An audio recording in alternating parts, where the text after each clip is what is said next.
এটা ওমান। নিশিরাইতেও ঘুরান যায়।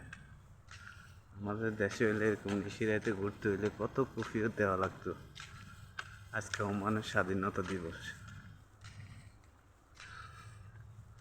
আমাদের দেশে হইলে কত এরকম রাস্তাঘাটে কত সমস্যা, কত বিপদ আপদ। এখানে কোনো কফিয়ত আছে? এখানে রাষ্ট্র নিরাপত্তা দিতেছে দেশের জনগণের। আমাদের দেশে এগুলো নাই। দেখেন, মানুষ নিঃস্বাধীন গাড়ি আগল থুয়ে থুয়ে ঘুমাইতেছে। আমাদের দেশে আছে এগুলা?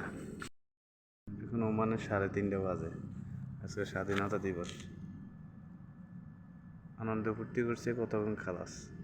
এরপরে ঘুমাইতেছে, যার কাজে যাইবে সকালে। আর আমগো দেশে আর বুঝিতে পারম না। ঢাকা শহরে তো ছোটোবেলাতে চলছি, করতে পারবো কি পরিস্থিতি। এভাবে পারবেন? আমরা এলাকায় এরকম রাস্তাঘাটে বাড়ির সামনে গাড়ি খোলামেলা রেখে যাইতেন? পারবেন না। গ্যালাস খুলে লয়ে যাবো, গ্যালাস ইঞ্জিনটা সব খুলে লয়ে যাবো।